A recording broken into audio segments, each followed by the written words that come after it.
Welcome to Detective Tales, where mysteries unfold and every detail matters. Inspired by the timeless works of Agatha Christie, this channel brings you classic-style detective stories filled with suspense, hidden motives, and unexpected revelations.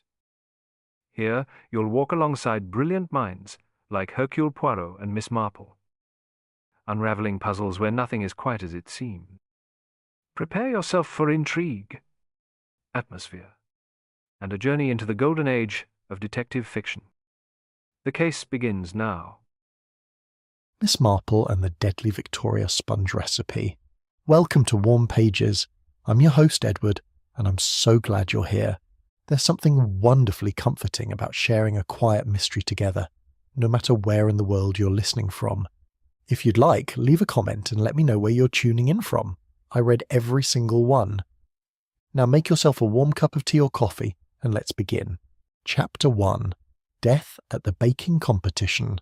The morning of the annual St. Mary Mead Victoria Sponge Competition dawned with that peculiar brightness which seemed to promise either great happiness or considerable misfortune. Miss Jane Marple, seated at her small breakfast table by the window, observed the unusual bustle in the village street with the quiet attention she reserved for matters of genuine interest. "One would think," she murmured to her faithful companion, Cherry Baker, who was clearing away the breakfast things, "that the fate of nations hung upon the outcome of today's baking competition." Cherry, a sensible young woman who had learned to value Miss Marple's seemingly innocent observations, paused in her work.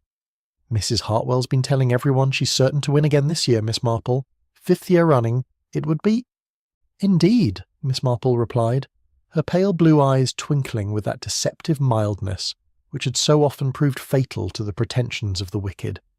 "Certainty is such a dangerous thing, don't you think? I knew a woman once in Much Benham who was absolutely certain her prize roses would win the flower show. Most unfortunate what happened to her." The village hall, when Miss Marple arrived at precisely 10 o'clock to take up her duties as judge, presented a scene of barely controlled domestic warfare. The competitors had arranged their entries upon the long trestle table, with the sort of careful precision usually reserved for military campaigns. Each Victoria sponge sat upon its individual doily like a small fortress, defended by its creator's watchful eye. Mrs. Prudence Hartwell stood beside her entry, with the satisfied air of a general who has never lost a battle. Her sponge was, Miss Marple had to admit, a thing of considerable beauty. Golden and perfectly risen, filled with what appeared to be exactly the right proportion of jam to cream, it bore the unmistakable stamp of expertise. "Good morning, Miss Marple," Mrs. Hartwell said, her voice carrying that particular note of gracious condescension which suggested she considered the judging to be merely a formality. "I do hope you'll find the standard satisfactory this year." Miss Marple inclined her head with gentle courtesy. "I'm sure it will be most interesting, Mrs. Hartwell. Competition does bring out such unexpected qualities in people." Nearby, Mrs. Fletcher hovered anxiously over her own offering, her hands trembling slightly as she adjusted the position of her cake plate for the 4th time in as many minutes. Miss Marple had known Eleanor Fletcher for many years, and had always found her to be a woman of nervous disposition, but today there seemed to be something more than mere competition, nerves troubling her. "Quite an achievement, isn't it?" came a voice from behind Miss Marple's shoulder. "To win 5 years in succession?" The speaker was Mrs. Dorothy Weatherby, whose own sponge, while creditable, lacked the professional perfection of Mrs. Hartwell's entry. There was something in her tone that made Miss Marple glance at her more carefully. "Some might say," Mrs. Weatherby continued, apparently addressing the air, "that such consistent success suggests advantages not available to other competitors." Mrs. Hartwell's smile remained fixed, but Miss Marple, who had spent a lifetime observing the subtle variations in human expression, noted a slight tightening around the eyes. "Skill and dedication, Mrs. Weatherby, that's all that's required." The youngest competitor, Miss Sarah Mills, had positioned herself at the far end of the table. She was a pretty girl of perhaps 25, new to the village and eager to make her mark. Her sponge showed considerable promise, and Miss Marple observed with interest the professional way she had handled the decoration. Mrs. Bantry, the competition's organiser, clapped her hands for attention. "Ladies and gentlemen, if you please, Miss Marple will now begin the judging. As you know, this year's winner will have the honour of representing St. Mary Mead in the county competition with a prize of £50. £50. Miss Marple filed this information away with the instinctive care of someone who understood that money, however small the sum might appear to some, could provide the most compelling of motives for human behaviour. She began her judging with the methodical thoroughness that had served her well in matters far more serious than baking competitions. Each cake was examined for texture, flavour, and presentation. She made careful notes, aware that the assembled competitors watched her every movement with the intensity of gamblers watching the fall of dice. It was when she reached Mrs. Hartwell's entry that tradition demanded its due. For 5 years running, Mrs. Hartwell had ceremonially cut the first slice of her own cake, a gesture of confidence that had become part of the competition's folklore. "The honour, as always, Mrs. Hartwell," Miss Marple said quietly. Mrs. Hartwell stepped forward with a smile of quiet triumph, taking up the silver cake knife that Mrs. Bantry had provided. The assembled company fell silent as she made the ceremonial cut, lifting out a perfect wedge that showed the golden sponge, the ruby jam, and the white cream in harmonious layers.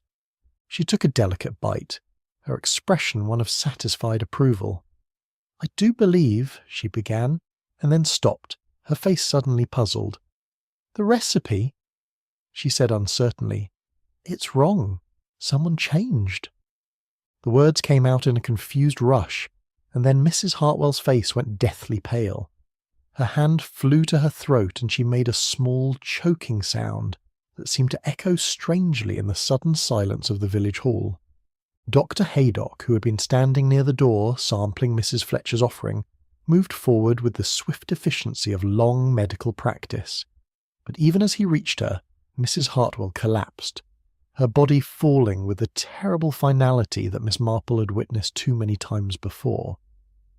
The doctor knelt beside her, his hands moving with professional skill, but Miss Marple could see from his expression that his efforts were in vain.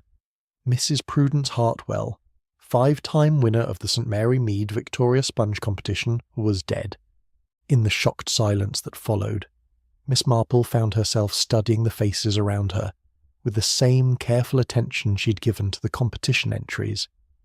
Mrs. Fletcher stood frozen, her face white with shock. Mrs. Weatherby had stepped back, one hand pressed to her mouth, but there was something in her eyes that was not entirely surprise. Young Sarah Mills had gone very still, her professional composure cracking to reveal something that might have been fear. And on the table before them, Mrs. Hartwell's perfect Victoria sponge sat undisturbed, except for the single slice that had been removed, the slice that had somehow carried with it the taste of death itself. Chapter 2. The Poisoned Prize Cake.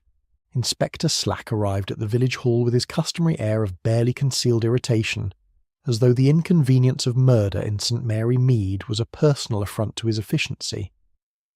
Miss Marple, who had remained quietly in the background whilst Dr. Haydock attended to the dreadful formalities, observed the inspector's entrance with the sort of resigned patience she might have shown towards a thunderstorm. "Now then," Inspector Slack announced to the assembled company, his voice carrying the authority of someone who believed that crimes could be solved through the simple application of official procedure. "Nobody leaves until I've spoken to each of you. This is clearly a case of poisoning." Dr. Haydock looked up from where he knelt beside the still form of Mrs. Hartwell.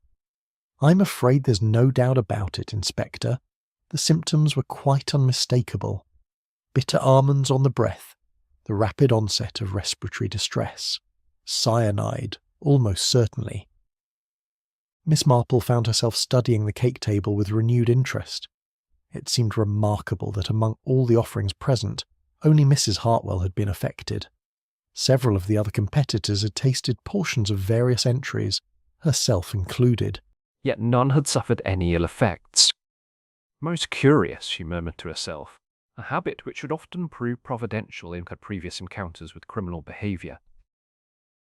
Inspector Slack, overhearing, turned towards her with the sort of expression usually reserved for mildly irritating domestic animals.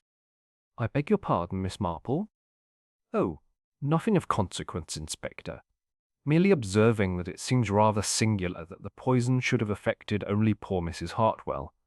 I sampled a small portion of her cake myself, not 5 minutes before the judging commenced, and experienced no adverse effect whatsoever." The inspector's eyes narrowed with something approaching interest. "You tasted the cake before she did?" "Indeed. As did several others, I believe. It's customary for the judge to make preliminary assessments before the formal ceremony begins." Mrs. Bantry, who had been standing in a shocked silence near the competition table, stepped forward with evident reluctance. "That's quite correct, Inspector. Miss Marple always makes a preliminary examination of the entries. It's part of the judging process." Inspector Slack approached the table and examined Mrs. Hartwell's Victoria sponge with the careful attention of a man who suspects inanimate objects of harbouring criminal intent. The cake sat precisely as it had been left, save for the single slice that Mrs. Hartwell had cut for her ceremonial tasting. "Most peculiar indeed," Miss Marple observed, drawing closer to examine the cake herself. "One might almost think that the poison was concentrated in that particular section." Dr. Haydock, who had completed his preliminary examination, joined them at the table. "That would require remarkable precision," he said thoughtfully.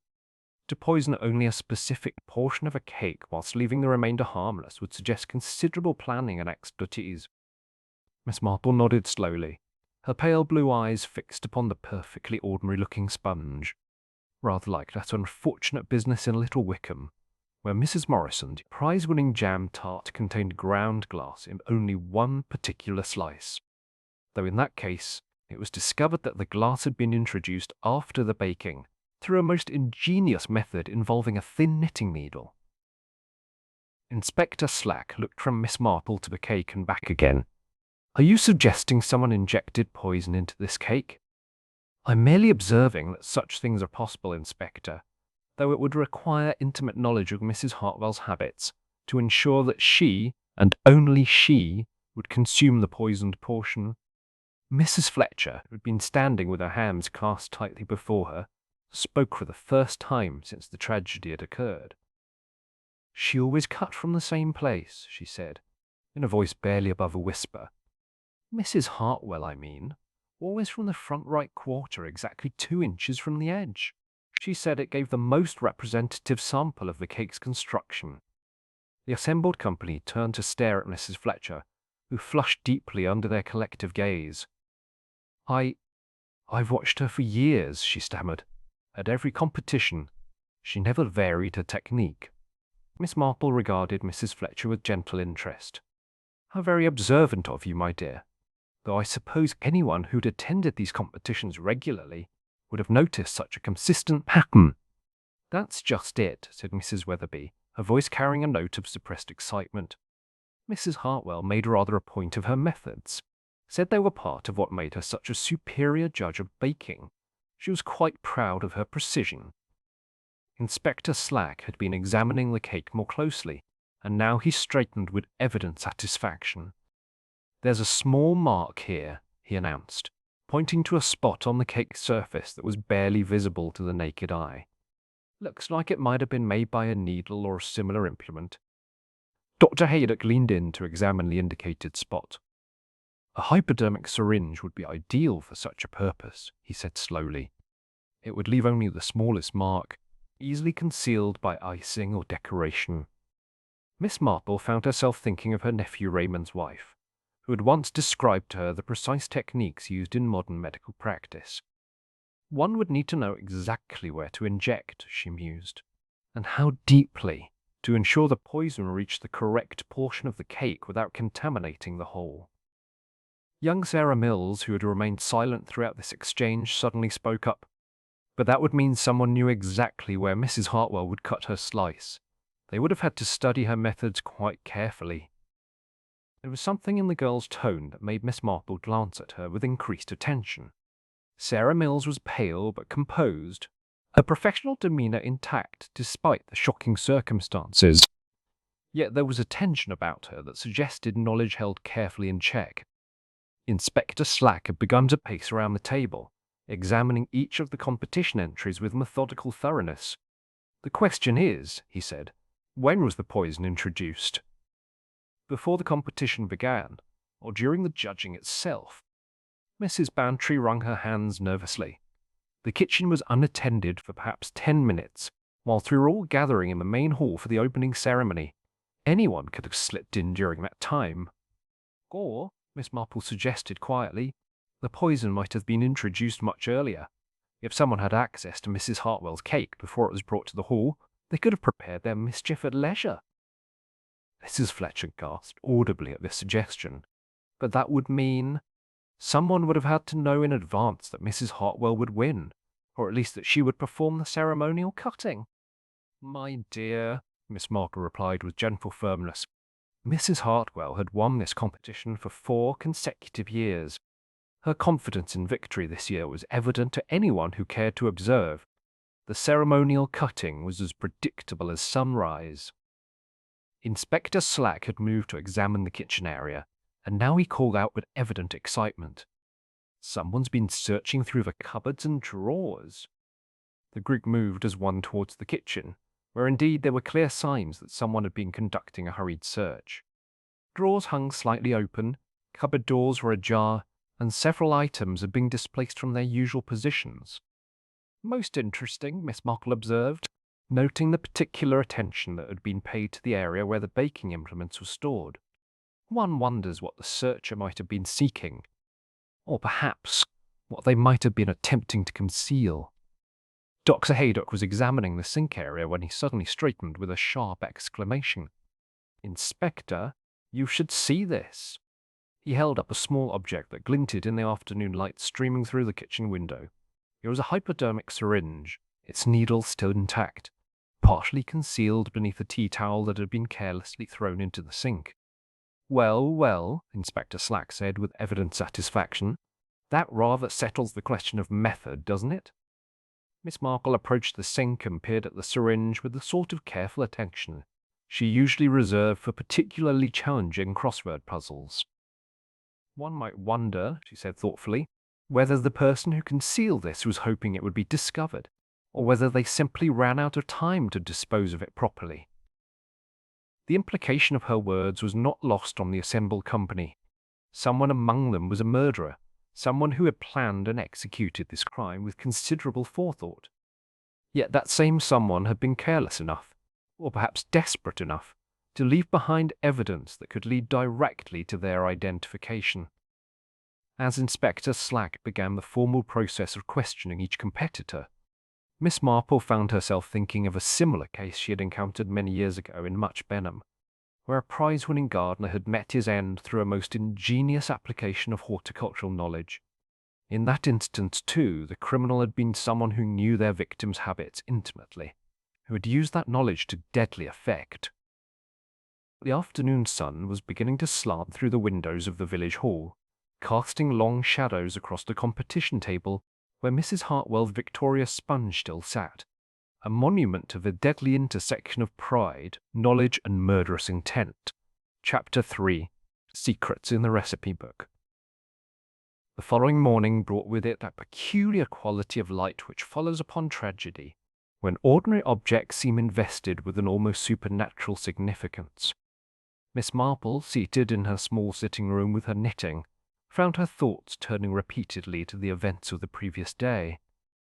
There had been something in the behaviour of the various competitors that nagged at her consciousness, like a half-remembered melody. Inspector Slack's questioning had revealed little beyond the obvious facts.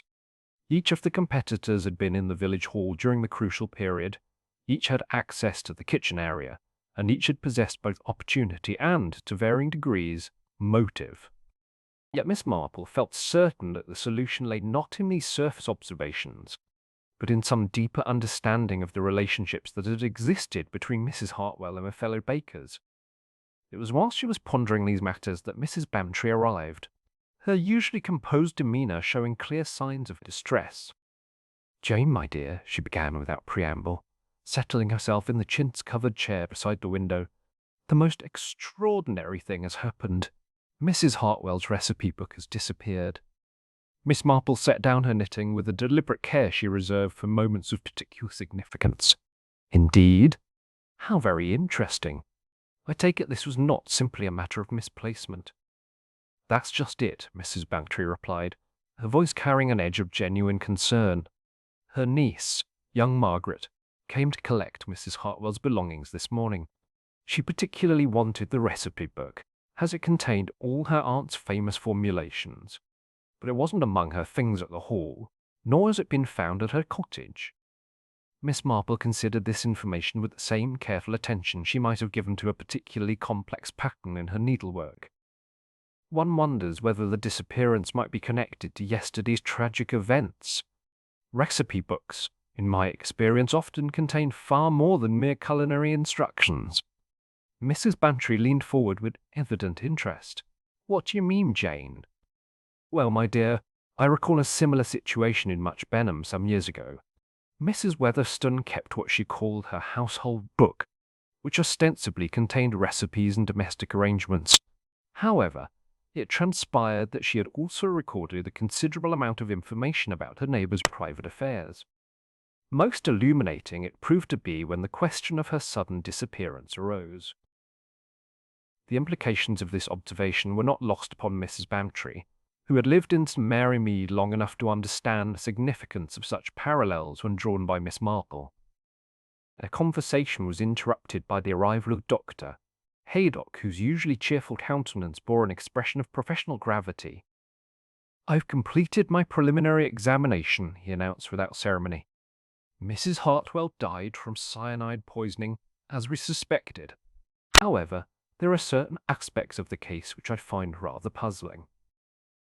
Miss Marple indicated the remaining chair with a gentle gesture. "Please, Doctor, do sit down. I find that puzzling aspects often prove to be the most illuminating." Dr. Haydock settled himself with the air of a man preparing to discuss matters of considerable complexity. The concentration of poison was remarkably precise. Whoever prepared this crime possessed a sophisticated understanding of both the chemical properties of cyanide and the physical structure of Victoria's sponge cake. "Ah," Miss Marple murmured thoughtfully, "knowledge, as I have often observed, can be a most dangerous commodity when placed in the wrong hands."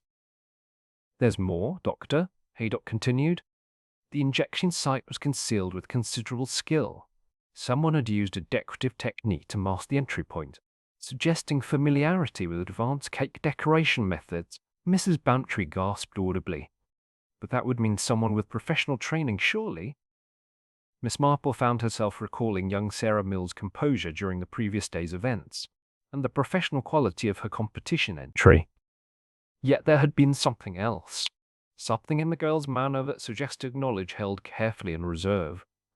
Inspector Slack mentioned that several of the competitors seemed particularly interested in searching the kitchen area after the discovery of Mrs. Hartwell's body, Miss Marple observed. One wonders whether they were seeking the missing recipe book, or perhaps ensuring that it would not be found. Dr. Haydock nodded grimly. "The inspector has asked me to examine Mrs. Hartwell's cottage this afternoon.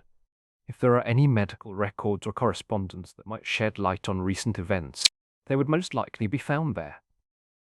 Miss Marple rose from her chair with the sort of determined movement that those who knew her well had learned to recognize as significant. "I wonder, Doctor, whether you might welcome some assistance in that endeavour. I find that domestic establishments often reveal their secrets more readily to someone familiar with the intricacies of household management." And so it was that Miss Marple found herself, an hour later, standing in the neat parlour of Rosemary Cottage, Mrs. Hartwell's modest dwelling on the outskirts of the village. The house bore all the hallmarks of a woman who had prided herself on order and precision. Yet there were subtle signs that someone had conducted a hasty search. "Most interesting," Miss Marple observed, noting that several drawers had been left slightly ajar, and that the papers on Mrs. Hartwell's writing desk showed signs of having been disturbed. It would appear that our mysterious searcher was not content to limit their activities to the village hall. Dr. Haydock was examining a collection of correspondence found in the desk's lower drawer. "There are several threatening letters here," he announced with evident surprise. "Anonymous, by the look of them. Listen to this. Your time of dominance is ending. Let someone else win for once or face the consequences." Miss Marple accepted the letter with careful hands, studying both the handwriting and the quality of the paper. "The script suggests education and refinement," she observed. "This was not written by someone of limited background. The paper, too, is of good quality, the sort one might find in any well-appointed household." They continued their search with methodical thoroughness, and it was in Mrs. Hartwell's bedroom that Miss Marple made the discovery that was to prove most significant. Hidden beneath a loose floorboard, wrapped in oiled cloth, was a collection of documents that revealed Mrs. Hartwell in an entirely different light. There were contracts with a London bakery chain, correspondence regarding the sale of traditional recipes, and most damning of all, detailed notes about her fellow competitors. Good heavens, Dr. Haydock breathed as they examined the cash. She was selling recipes to commercial establishments. Some of these contracts date back several years. Miss Marple was studying a notebook filled with Mrs. Hartwell's precise handwriting. The entries detailed not only baking techniques and ingredient modifications, but also personal information about other competitors that could only have been gathered through systematic observation and, in some cases, deliberate investigation. "Here," she said quietly, pointing to a particular entry. "Mrs. Fletcher. Husband's gambling debts mounting. Desperate for prize money.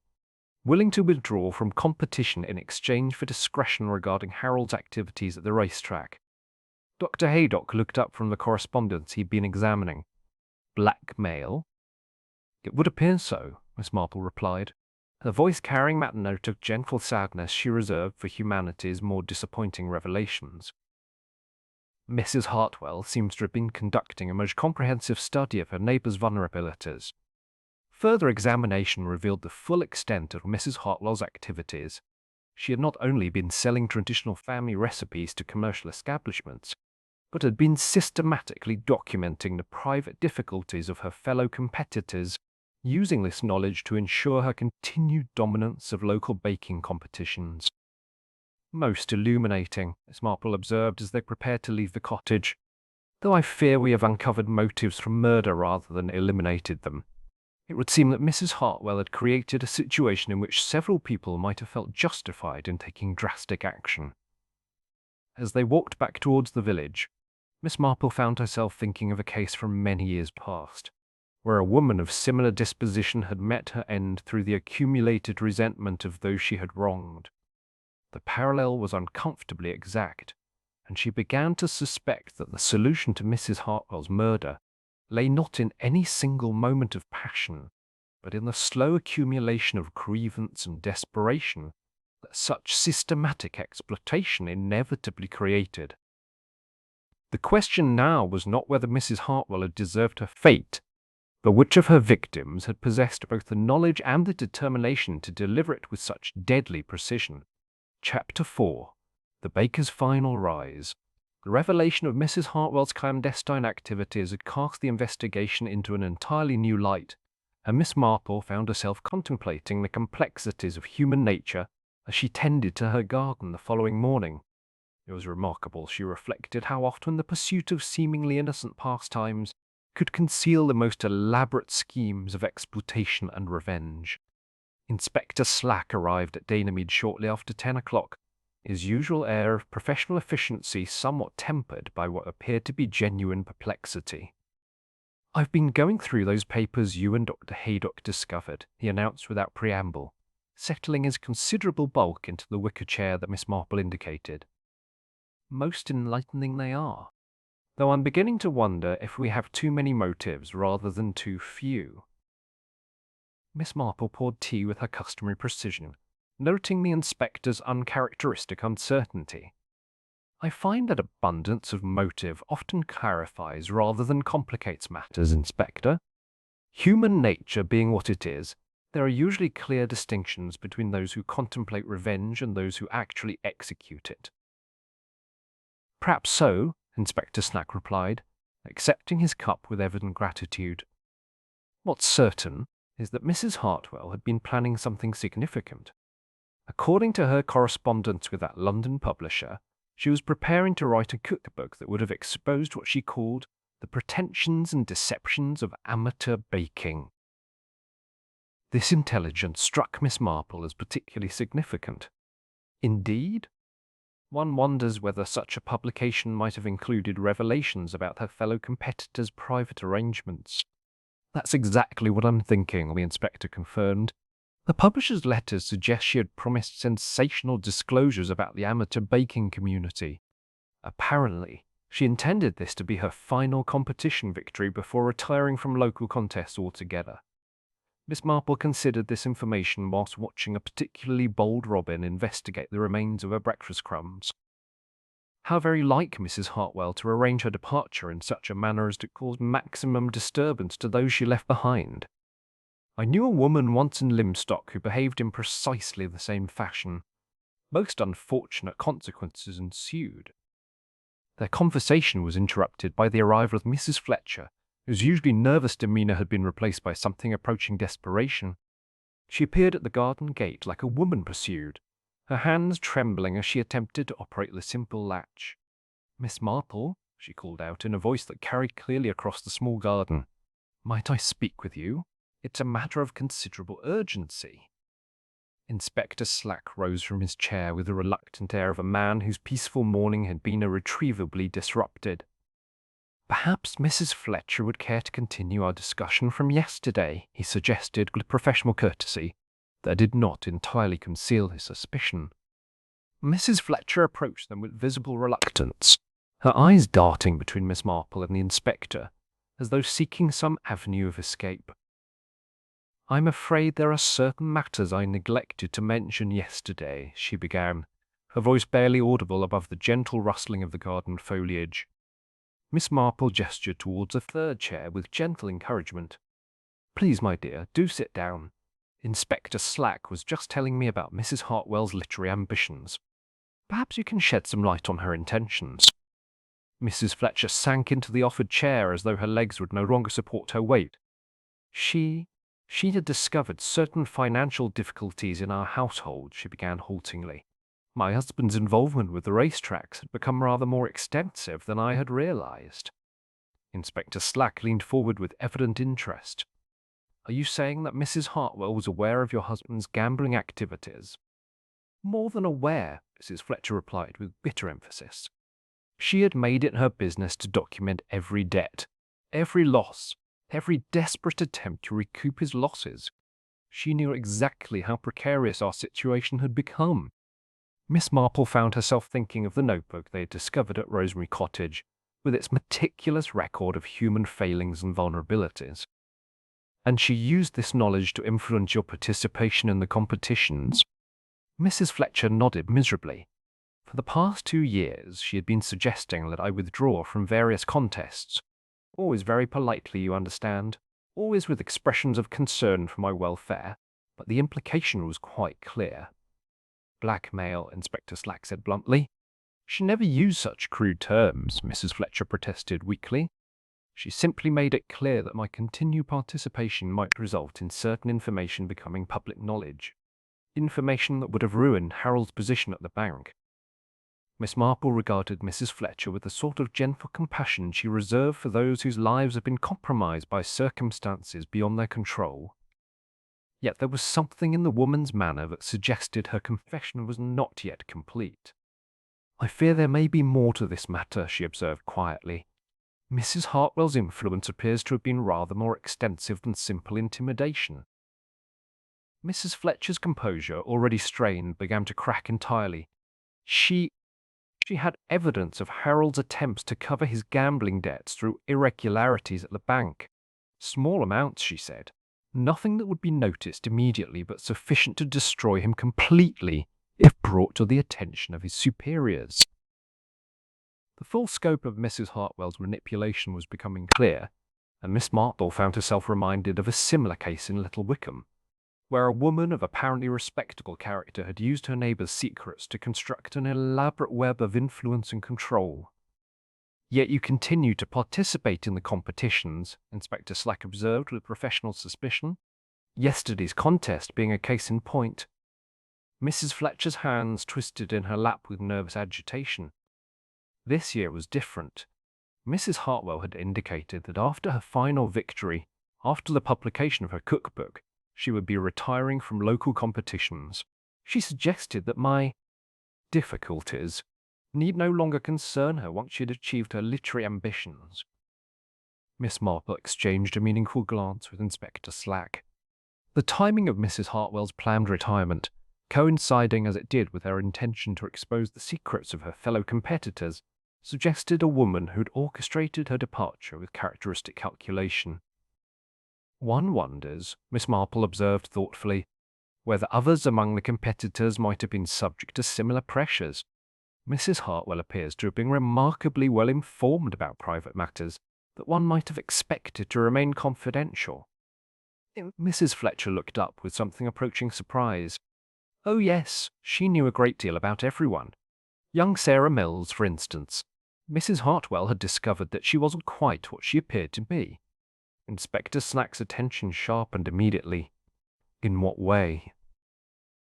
Sarah Mills isn't her real name, Mrs. Fletcher replied with the air of someone sharing a confidence of considerable significance.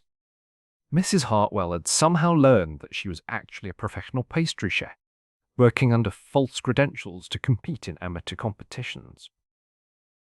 This revelation cast the previous day's events in an entirely new light, and Miss Marple found herself reconsidering young Sarah's behaviour during the competition and its aftermath. The girl's professional composure, her sophisticated decoration techniques, her careful attention to the investigation's progress, all suggested someone with considerably more expertise than she had claimed. Most illuminating, Miss Marple murmured, her pale blue eyes fixed thoughtfully upon the garden's peaceful prospect. It would appear that Mrs. Hartwell had assembled quite a comprehensive collection of compromising information about her fellow competitors. Miss Marple found herself contemplating the intricate web of fear and resentment that Mrs. Hartwell had woven around herself. Like a spider at the centre of an elaborate construction, she had drawn sustenance from the struggles of those caught in her carefully crafted network of influence and control. Yet such predatory behaviour, Miss Marple reflected, inevitably created the conditions for its own destruction. There came a point in every such arrangement when the victim's desperation exceeded their fear, when the prospect of exposure seemed preferable to continued subjugation. The question now was which of Mrs. Hartwell's victims had reached that crucial point first, and possessed both the knowledge and the determination to act upon it with such deadly precision. Chapter 6. The Winning Formula's Dark Secret. The afternoon sun cast long shadows across Miss Marple's sitting room as she contemplated the delicate china teacup in her hands, her mind turning over the various threads of evidence that had emerged during their investigation. There was something about the precision of Mrs. Hartwell's murder that continued to trouble her, a quality of professional expertise that seemed to transcend the usual passions associated with village crime. Dr. Haydock's arrival coincided with this moment of reflection, and Miss Marple observed with interest that he carried with him a manila folder, which appeared to contain documents of some significance. "I've completed my analysis of the cake samples," he announced, settling himself with the comfortable familiarity of an old friend. "Most illuminating results, I must say. Mrs. Hartwell's Victoria sponge contained several ingredients that were not listed in any traditional recipe." Miss Marple set down her teacup with careful precision. "Indeed, Doctor? One wonders what sort of innovations Mrs. Hartwell might have employed in her prize-winning formulations." Dr. Haydock opened the folder and withdrew several sheets of closely written analysis. Commercial cake improver, for one thing, a sophisticated chemical compound designed to enhance texture and shelf life. Quite effective, apparently, but hardly the sort of thing one would expect in a traditional family recipe. This revelation struck Miss Marple as particularly significant, given what they had learned about Mrs. Hartwell's systematic deception of her fellow competitors. Rather ironic, she observed thoughtfully, that someone who professed such devotion to traditional methods should herself employ artificial enhancements. "There's more, Doctor," Haydock continued, consulting his notes with professional thoroughness. The cream filling contained stabilizers and preservatives that would be quite foreign to domestic baking. Mrs. Hartwell's famous sponges were, it appears, considerably more commercial in their composition than anyone had realized. Miss Marple found herself thinking of a similar case in Little Wickham, where a prize-winning gardener had been discovered to be using chemical fertilizers, whilst publicly condemning such practices in others. The parallel was uncomfortably exact, suggesting a pattern of hypocrisy that often preceded more serious moral failures. Their discussion was interrupted by the arrival of young Sarah Mills, whose professional composure had been replaced by an expression of evident distress. She approached the cottage with the determined air of someone who had reached a difficult decision, though her hands trembled slightly as she requested permission to speak with them. "I fear I can no longer maintain my silence regarding certain matters," she began, accepting Miss Marple's invitation to sit with visible reluctance. "Recent events have made it impossible for me to continue my deception." Dr. Haydock leaned forward with professional interest. "What sort of deception, Miss Mills?" Sarah Mills drew a deep breath before responding, as though summoning courage for a particularly difficult confession. "My name is not Sarah Mills. I am actually Sarah Mitchell, and I've been working as a professional pastry chef in London for the past 5 years." Miss Marple regarded the young woman with gentle understanding. "One assumes that Mrs. Hartwell had discovered your true identity." She had indeed, Sarah confirmed with bitter emphasis. She had somehow learned not only my real name, but also the details of my professional employment. She confronted me several weeks ago with copies of articles from trade publications that featured my work. The implications of this revelation were not lost upon Miss Marple, who had observed the girl's sophisticated techniques during the competition. "And she used this knowledge to influence your participation in amateur competitions?" Sarah nodded miserably. "She threatened to expose me publicly unless I agreed to certain arrangements. She said that my presence in amateur competitions constituted fraud, and that she possessed sufficient evidence to ruin my professional reputation." Dr. Haydock consulted his folder with renewed interest. This would explain the professional quality of the poison delivery system. Someone with commercial baking experience would possess the technical knowledge necessary to execute such a precise crime. Sarah looked up with evident alarm. "I hope you don't suspect me of murder, Doctor. I may have been guilty of deception regarding my credentials, but I would never have harmed Mrs. Hartwell despite her threats." Miss Marple studied the young woman with the careful attention she reserved for particularly complex puzzles. One wonders what sort of arrangements Mrs. Hartwell might have proposed. Her usual method seems to have involved the exploitation of her victims' vulnerabilities for her own advantage. "She wanted me to withdraw from all local competitions," Sarah replied with obvious reluctance. "But more than that, she demanded that I provide her with professional techniques and recipes that she could incorporate into her own work. She said that my expertise would help her maintain her dominance while she prepared for her literary career." The picture that emerged from Sarah's confession was one of systematic exploitation, with Mrs. Hartwell using her knowledge of the girl's deception to acquire professional expertise whilst maintaining her own facade of amateur authenticity. "Most instructive," Miss Marple observed quietly. "Mrs. Hartwell appears to have been conducting a rather comprehensive campaign of acquisition, gathering both recipes and techniques from various sources whilst publicly maintaining her devotion to traditional methods." Dr. Haydock had been making careful notes throughout Sarah's recital, and now he looked up with evident concern. "The question remains whether Mrs. Hartwell's hypocrisy extended to other aspects of her baking activities. If she was willing to use commercial additives whilst condemning such practices in others, one wonders what other deception she might have employed." Sarah Mills straightened in her chair with something approaching defiance. "That's exactly what troubled me most about her behavior. She was planning to expose everyone else's supposed deceptions in her cookbook whilst concealing far more serious frauds of her own. The recipes she sold to that London bakery chain were enhanced with commercial additives that she never disclosed." Miss Marple found this intelligence particularly illuminating, as it suggested that Mrs. Hartwell's victims might have been motivated not merely by fear of exposure, but by righteous indignation at her systematic hypocrisy. One begins to understand, she murmured thoughtfully, how Mrs. Hartwell's behaviour might have generated not merely fear, but genuine anger among those who valued the integrity of traditional baking methods.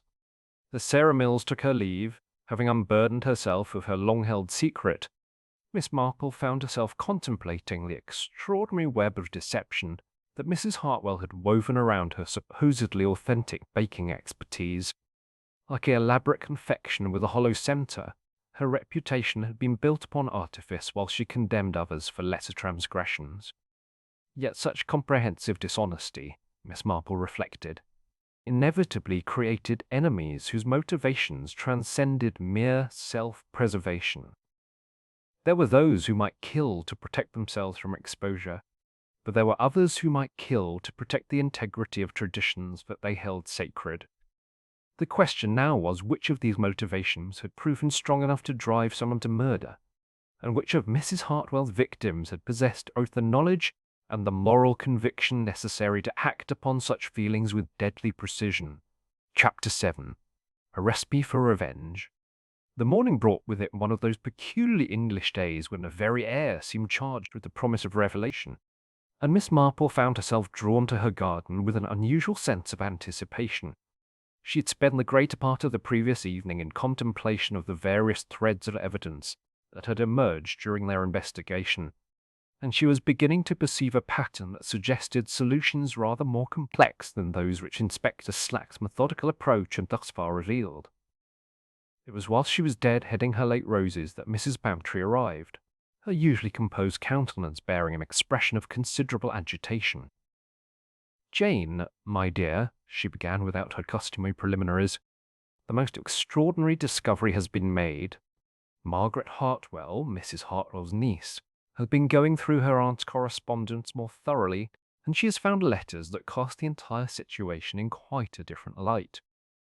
Miss Marple set down her secateurs with that deliberate precision she reserved for moments of particular significance. "Indeed, one trusts that these letters may provide some illumination regarding recent events." Mrs. Bantry produced a small bundle of correspondence from her handbag, handling the papers with the sort of careful attention usually reserved for historical documents. "They're from a Mrs. Thompson in London. The curious thing is that they appear to be responses to letters from Mrs. Hartwell, but they suggest a relationship far more acrimonious than one might have expected from mere business correspondence." Miss Marple accepted the letters with gentle hands, noting immediately the quality of the paper and the educated script that suggested a woman of refinement and breeding.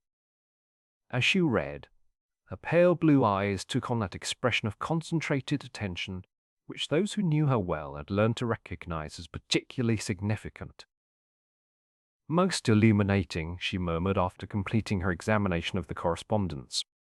"Mrs. Thompson appears to have suffered considerable financial losses as a result of Mrs. Hartwell's activities. Listen to this. The theft of my grandmother's recipe collection has destroyed not merely our bakery business, but 3 generations of family tradition.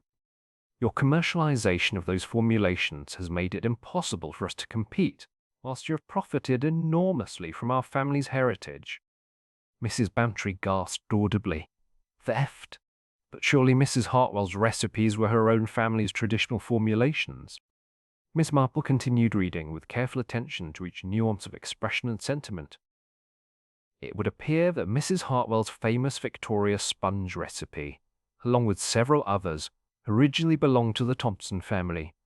According to these letters, Mrs. Hartwell somehow acquired the recipes and subsequently sold them to commercial establishments, effectively destroying the Thompson bakery's competitive advantage.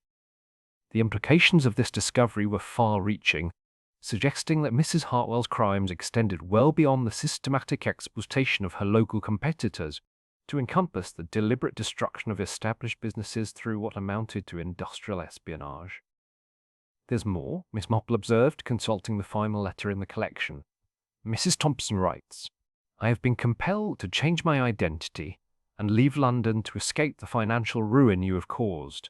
But I have not forgotten, and I shall not forgive. One day justice will be served for what you have done to my family.'"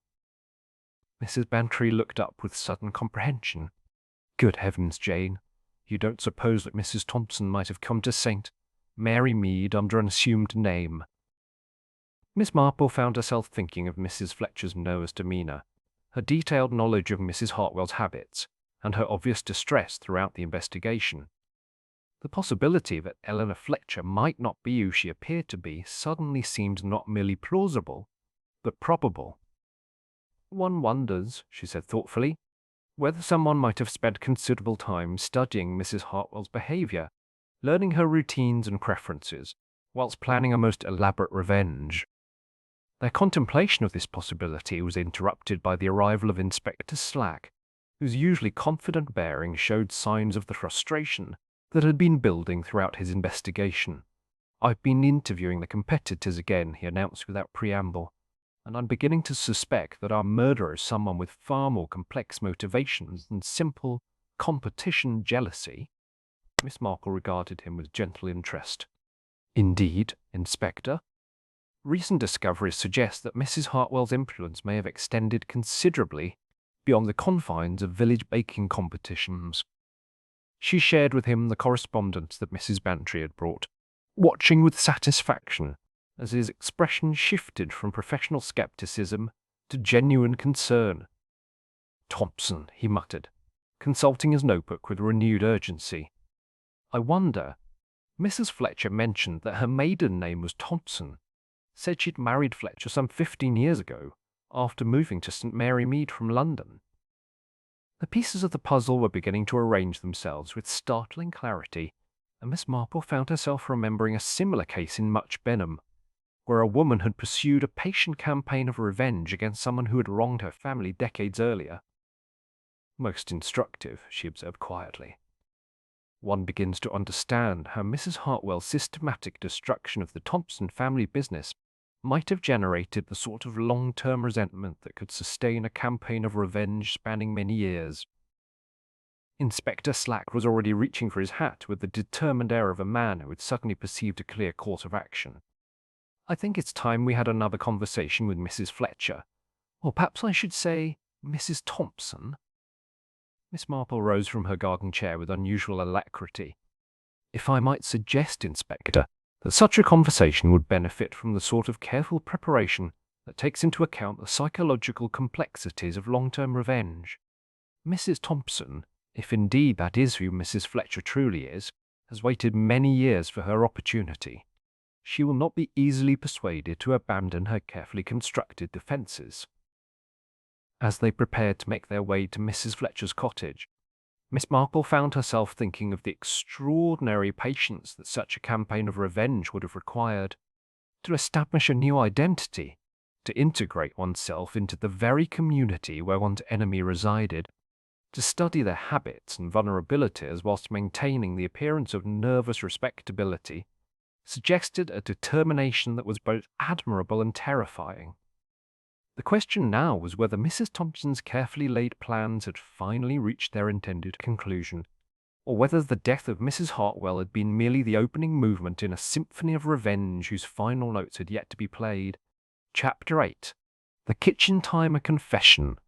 The cottage that Mrs. Fletcher had called home for the past 15 years presented an appearance of such studied respectability that Miss Marple found herself admiring the thoroughness with which a new identity had been constructed and maintained. The garden borders were precisely tended, the lace curtains hung with mathematical precision, and the brass nameplate beside the front door bore the name Fletcher, in letters that had acquired the patina of long residence. Inspector Slack approached the front door with the determined air of a man who had finally perceived the true dimensions of his case. Though Miss Marple observed that he carried himself with unusual caution, as though aware that they were about to confront someone whose capacity for deception had been demonstrated over many years, Mrs. Fletcher opened the door with her customary nervous flutter, though Miss Marple detected something new in her manner, a quality of watchful alertness that suggested the approach of a long-anticipated moment. "Inspector Slack, Miss Marple," she said with apparent surprise, though her hands betrayed their owner's tension by the way they twisted the corner of her apron. "How unexpected. I do hope there haven't been further developments in poor Mrs. Hartwell's case." I'm afraid there have been, Mrs. Fletcher, Inspector Slack replied with professional gravity. Or perhaps I should say, Mrs. Thompson. The effect of this simple statement was immediate and dramatic. Mrs. Fletcher's carefully maintained composure crumbled like a poorly constructed cake, her face losing all colour as she stepped backward into the narrow hallway of her cottage. I think, Miss Marple suggested with gentle firmness, that we should continue this conversation in private. These are matters that require careful discussion. They arranged themselves in Mrs. Fletcher's small sitting room, a space that bore all the hallmarks of someone who had spent years creating the appearance of a life that was not entirely their own. The photographs upon the mantelpiece showed a woman who might have been Mrs. Fletcher at various stages of her supposed marriage. Yet Miss Marple noted that the images had a quality of careful composition that suggested professional rather than domestic photography. 15 years, Mrs. Fletcher said quietly, her voice carrying the weight of accumulated deception and patient planning. 15 years I've lived in this village, watching her, studying her habits, waiting for the perfect opportunity. Inspector Slack leaned forward with professional interest. You admit, then, that you are Margaret Thompson, formerly of Thompson's Traditional Bakery in Bloomsbury? Mrs. Fletcher nodded slowly, as though the simple act of acknowledgement had freed her from some enormous burden. Margaret Thompson died the day our bakery closed its doors for the final time. Eleanor Fletcher was born from the ashes of that destruction, created for the sole purpose of bringing justice to the woman who had destroyed my family's life. Miss Marple found herself thinking of a similar case she had encountered years earlier in Little Wickham, where a woman had assumed a false identity to pursue a campaign of revenge that had spanned decades. The patience required for such an undertaking spoke to depths of determination that were both admirable and deeply troubling. The gambling debts, Miss Marple observed quietly, were they genuine, or merely another element in your carefully constructed identity? A bitter smile crossed Mrs. Fletcher's features. Harold's gambling is quite real, I'm afraid. It proved to be a most convenient cover for my supposed financial difficulties, and it provided Mrs. Hartwell with exactly the sort of leverage she enjoyed exercising over her neighbours. Inspector Slack consulted his notebook with methodical precision. When did you first make contact with Mrs. Hartwell after establishing your new identity? Within 6 months of settling in St. Mary Mead, Mrs. Fletcher replied with the air of someone recounting a carefully rehearsed performance. I entered my first baking competition using one of my grandmother's lesser-known recipes, ensuring that I would place respectably, but not so well as to attract immediate attention. The strategic nature of this approach was not lost upon Miss Marple, who had observed similar patterns of behaviour in cases where individuals had pursued long-term campaigns of deception or revenge. And the blackmail, Inspector Slack inquired, was that part of your plan as well? Mrs. Fletcher's expression darkened with genuine emotion.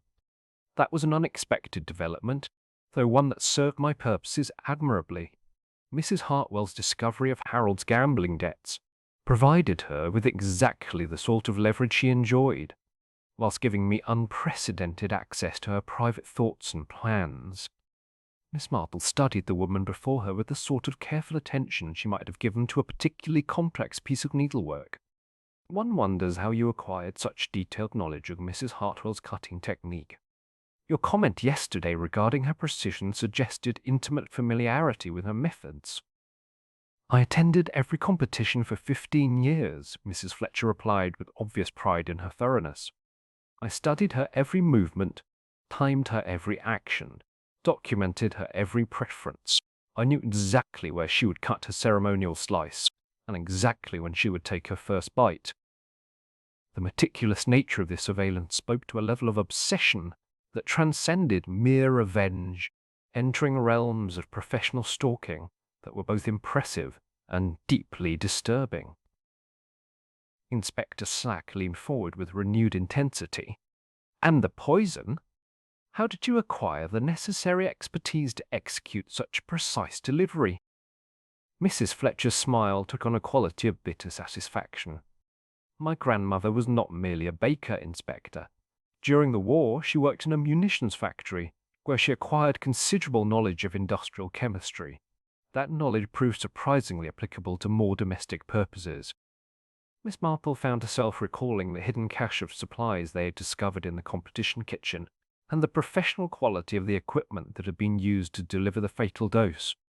"The kitchen timer," she observed thoughtfully. "You mentioned yesterday that such precision would require careful timing. I suspect you used a rather more literal approach to that requirement." Mrs. Fletcher nodded with evident appreciation for Miss Marple's perception. A simple kitchen timer, set for exactly 7 minutes. I knew from years of observation that Mrs. Hartwell would cut her slice within 2 minutes of beginning the ceremony, and that she would take her first bite approximately 5 minutes later.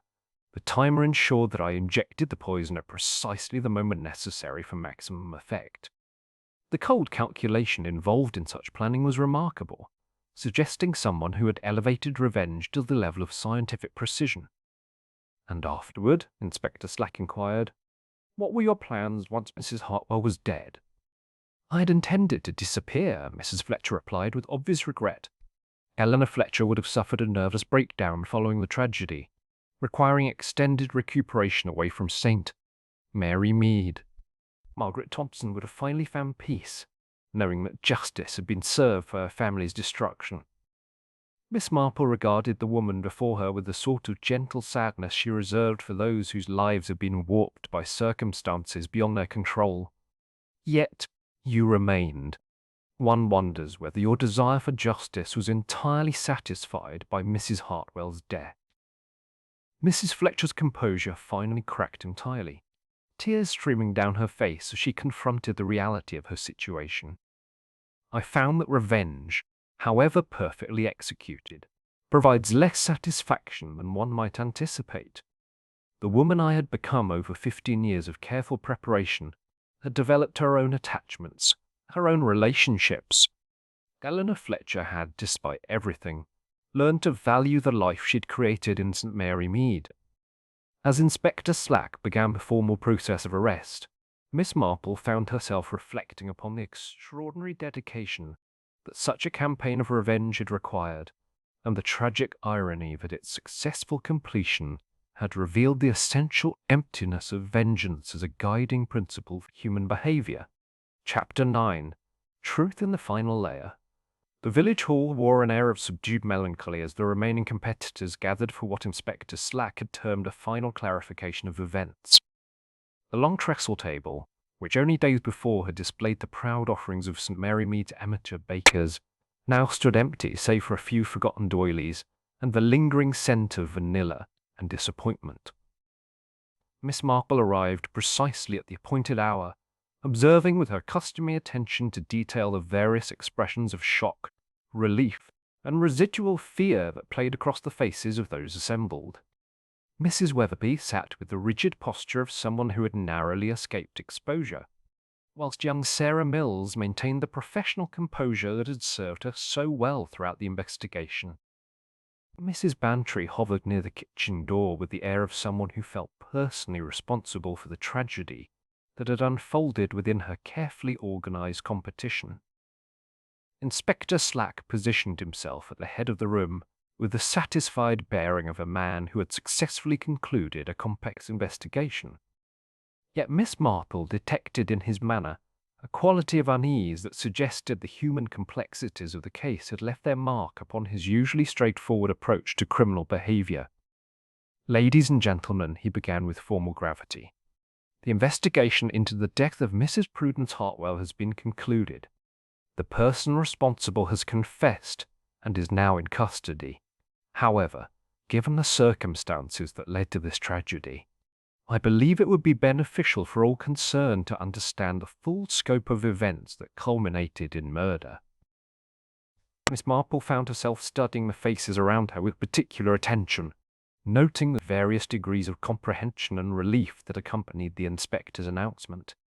Each person present had been touched by Mrs. Hartwell's systematic manipulation, and each would need to come to terms with their own role in creating the atmosphere that had made such desperate action seem necessary. "Mrs. Hartwell," Inspector Slack continued, consulting his notes with methodical precision, had been conducting what can only be described as a comprehensive campaign of exploitation against the amateur baking community of St. Mary Mead and beyond.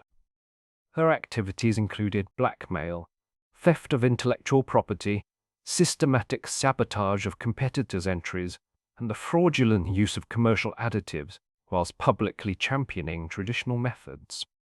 Mrs. Weatherby shifted uncomfortably in her chair, her hands clasping and unclasping with nervous agitation.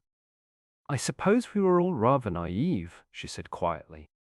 "We assumed that someone of Mrs. Hartwell's reputation would conduct herself with appropriate integrity. Indeed," Miss Marple observed with gentle understanding, "it is often our very trust in established authority that makes us vulnerable to those who would abuse that trust. I knew a woman once in Little Wickham who held a similar position of respect within her community, and who used that respect to conceal activities that were considerably less than honourable." Sarah Mills looked up with evident curiosity. "But surely Mrs. Hartwell's behaviour was known to others. Someone must have suspected that her consistent success was not entirely due to superior skill." Inspector Slack referred to his notes once more. According to Mrs. Thompson's confession, several people had harboured suspicions over the years. However, Mrs. Hartwell's systematic documentation of her neighbours' private difficulties ensured that few were willing to risk challenging her publicly. The full scope of Mrs. Hartwell's web of control was becoming clear, and Miss Marple found herself reflecting upon the extraordinary patience that Mrs. Thompson had demonstrated in constructing her elaborate revenge. Like a master baker preparing a complex confection, she had allowed each element to develop properly before combining them into a deadly whole. One wonders, Miss Marple mused thoughtfully, whether Mrs. Hartwell fully appreciated the extent of the resentment she was generating through her various activities. There is something rather tragic about someone who becomes so focused upon maintaining their position of dominance that they lose sight of the human cost of their actions. Mrs. Bantry stepped forward with evident distress. "I feel quite dreadful about the whole affair. If I had been more attentive to the undercurrents within our community, perhaps this tragedy might have been prevented." "My dear Mrs. Bantry," Miss Marple replied with characteristic gentleness, "one cannot hold oneself responsible for the hidden malevolence of others. Mrs. Hartwell's deceptions were conducted with considerable skill, and her manipulation of people's vulnerabilities was both systematic and deliberate." Inspector Slack cleared his throat with official purpose. "There remains the question of what is to be done regarding the various irregularities that have been uncovered during our investigation. Mrs. Weatherby's purchasing of recipes, Miss Mills's false credentials, and several other matters require appropriate resolution." Sarah Mills straightened in her chair with evident determination. "I have already submitted my resignation from all amateur competitions, Inspector. I intend to return to London and resume my professional career under my true identity. The deception has weighed heavily upon my conscience, and I am grateful for the opportunity to abandon it." Mrs. Weatherby nodded with similar resolve. "I too shall withdraw from competitive baking. The realization that I have been dependent upon purchased recipes has made it clear that I lack the genuine skill necessary for such endeavours. Perhaps it is time I found other pursuits more suited to my actual capabilities." Miss Marple observed these declarations with the satisfaction of someone who had witnessed the beneficial effects of honest confession upon troubled consciences. "How refreshing," she remarked, "to see that tragedy can sometimes lead to positive transformation. I have often noticed that people who are compelled to confront their own deceptions frequently emerge from the experience with a clearer understanding of their true nature." Inspector Slack consulted his pocket watch with professional efficiency. "The competition itself has been declared void, naturally. Mrs. Bantry has indicated that future contests will be reorganized with safeguards to prevent the sort of systematic manipulation that Mrs. Hartwell employed." Mrs. Bantry nodded emphatically. "We shall implement proper verification procedures and establish clear guidelines regarding traditional methods. The emphasis will be upon learning and sharing rather than winning at any cost." Miss Marple found herself thinking of the broader implications of Mrs. Hartwell's downfall, and the opportunity it presented for the restoration of genuine community spirit to the village's baking activities. Rather like pruning a diseased branch from a fruit tree, she observed thoughtfully, sometimes drastic action is necessary to ensure the health of the whole.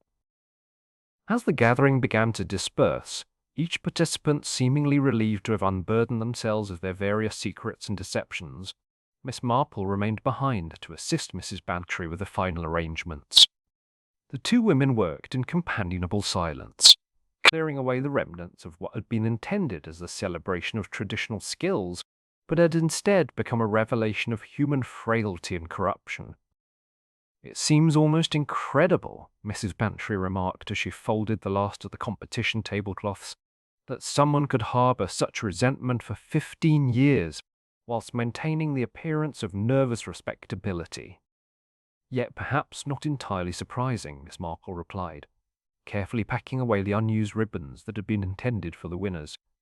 "Injustice, particularly when it involves the destruction of family heritage, can create wounds that heal only superficially whilst remaining infected beneath the surface. Mrs. Thompson's transformation into Mrs. Fletcher was rather like a badly set bone that appears sound but retains a fundamental weakness." The afternoon sun was beginning to slant through the windows of the village hall, casting long shadows across the empty space where competitive baking had given way to competitive malevolence. Miss Marple paused in her tidying to observe the quality of light, noting how it seemed to reveal details that had previously been hidden, whilst casting others into merciful obscurity. "One hopes," she said quietly, "that the community will learn from this experience. Baking, like all domestic arts, should bring people together rather than driving them apart. When competition becomes more important than cooperation, when winning matters more than sharing, the very foundations of civilized society begin to crumble." As they prepared to leave the hall, Miss Marple reflected upon the extraordinary chain of events that had transformed a simple village competition into a complex drama of revenge, deception, and ultimate justice. Like the layers of a well-made Victoria sponge, each element had contributed to the final structure, and each had been necessary for the proper development of the whole. Chapter 10. Justice served with tea. The autumn morning that dawned 3 weeks after Mrs. Hartwell's funeral possessed that peculiar quality of crystalline clarity which often follows upon the resolution of long-standing difficulties. Miss Marple, seated at her breakfast table with the Morning Post, observed through her window the unusual activity in the village street, and found herself reflecting upon the remarkable transformation that had occurred within the St. Mary Mead community. Mrs. Bantry's letter, written in her characteristically flowing script, bore news that was both gratifying and profoundly moving. The village had organised what she termed a memorial baking session, though Miss Marple suspected that the true purpose was rather more complex than simple remembrance. "The most extraordinary thing, Jane," the letter read, "is how the revelation of Mrs. Hartwell's deceptions has seemed to liberate everyone's genuine enthusiasm for traditional baking. Young Margaret Hartwell has given her permission for her aunt's stolen recipes to be returned to their rightful owners, and the Thompson family formulations are to be restored to their proper place in the community's culinary heritage." Miss Marple set down the letter with that careful attention she reserved for developments of particular significance. The notion that good might emerge from tragedy was not new to her experience, yet she never ceased to find such transformations both remarkable and deeply satisfying. Dr. Haydock's arrival coincided with her contemplation of Mrs. Bantry's news, and she observed with pleasure that he carried with him a covered basket that emanated the unmistakable fragrance of fresh baking. "A peace offering," he announced with evident satisfaction, settling himself in the familiar chair beside her window. "Mrs. Weatherby has been experimenting with what she calls honest baking, using only ingredients and techniques that she can authentically claim as her own. The results are rather more modest than her previous efforts, but considerably more genuine." Miss Marple lifted the cloth covering the basket to reveal a selection of simple biscuits that bore the unmistakable hallmarks of domestic rather than commercial production. "How delightfully refreshing," she observed, sampling one of the offerings with evident appreciation. There is something to be said for modest achievement that is genuinely earned rather than spectacular success that is fraudulently obtained. Dr. Haydock nodded with professional satisfaction. The entire community seems to have embraced this philosophy. Even young Sarah Mills has established a scholarship program to teach traditional baking techniques to local young people. She says it's her way of ensuring that authentic skills are preserved and passed on rather than lost to commercial expediency. The transformation that Dr. Haydock described struck Miss Marple as particularly significant, suggesting that the community had learned valuable lessons from the tragic events that had so recently disrupted their peaceful existence. Their conversation was interrupted by the arrival of Mrs. Bantry herself, whose usually composed demeanour showed signs of genuine excitement. She carried with her a leather-bound volume that appeared to be both old and carefully preserved. "The most wonderful development," she announced without preamble, settling herself with the air of someone bearing news of considerable importance. "Margaret Thompson, Mrs. Fletcher's daughter from London, has come to collect her grandmother's original recipe collection. It transpires that Mrs. Hartwell had kept detailed copies of everything she had stolen, apparently for reference purposes." Miss Marple accepted the volume that Mrs. Bantry offered, noting immediately the quality of the binding and the careful handwriting that filled its pages. "The family treasure indeed," she observed, turning the pages with respectful attention. One can only imagine the relief that its restoration must provide to those who feared it was lost forever. Mrs. Bantry leaned forward with evident satisfaction. "Margaret Thompson has proposed that the recipes be published as a memorial to her grandmother's legacy, with all proceeds supporting the scholarship program that Sarah Mills has established. She says it would transform a source of pain into something genuinely beneficial for future generations." The poetic justice of this arrangement was not lost upon Miss Marple, who had often observed that the most satisfying resolutions to human difficulties were those that transformed sources of conflict into opportunities for positive action. "Most appropriate," she murmured thoughtfully, rather like that situation in Much Benham some years ago, where a disputed inheritance became the foundation for a charitable institution that benefited the entire community. Dr. Haydock consulted his pocket watch with professional efficiency. "I believe the memorial session is scheduled to begin within the hour. Mrs. Bantry has arranged for the village hall to be configured differently from its previous competitive arrangement." Miss Marple found herself curious about these new arrangements, which seemed to represent a fundamental shift in the community's approach to their shared culinary heritage. "One trusts that the emphasis will be rather different from previous gatherings." Mrs. Bantry nodded emphatically. "No competition whatsoever. Instead, we've organized collaborative baking, with experienced practitioners working alongside novices to share techniques and knowledge.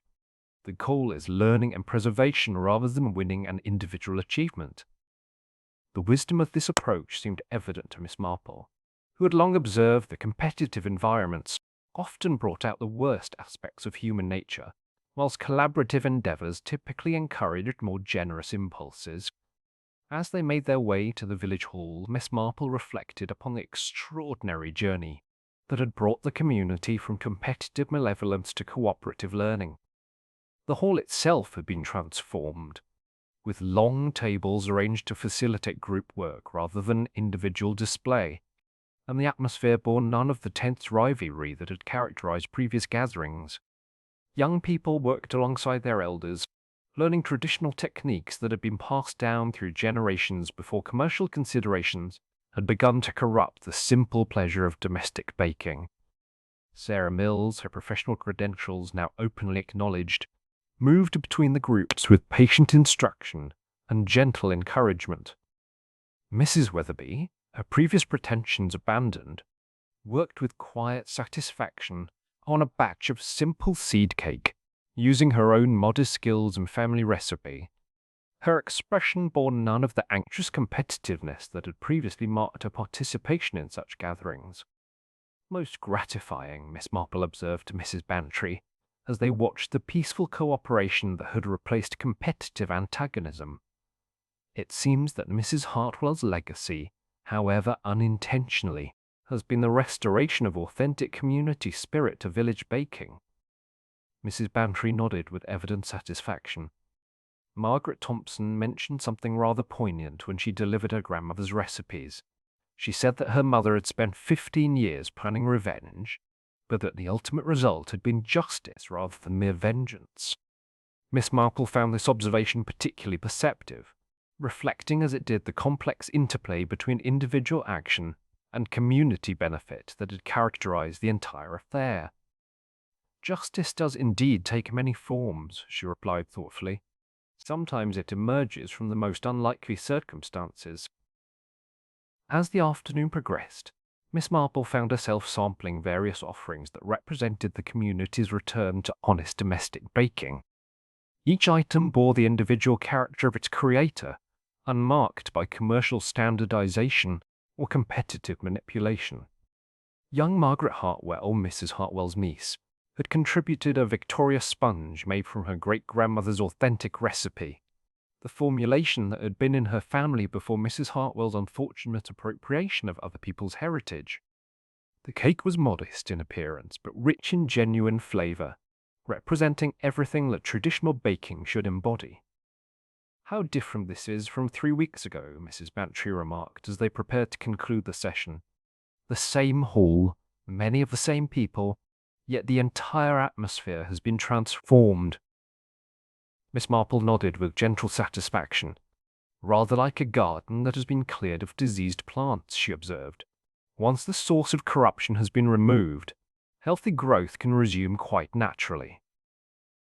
As the participants began to clear away their equipment and share the results of their collaborative efforts, Miss Marple reflected upon the extraordinary transformation that tragedy had wrought within their small community. Mrs. Hartwell's systematic corruption of traditional values had ultimately served to strengthen those very values by demonstrating the emptiness of success achieved through deception. The final scene that remained with Miss Marple as she made her way home was that of the community members sharing tea and cake, in an atmosphere of genuine fellowship, their previous competitive anxieties replaced by the simple pleasure of shared accomplishment.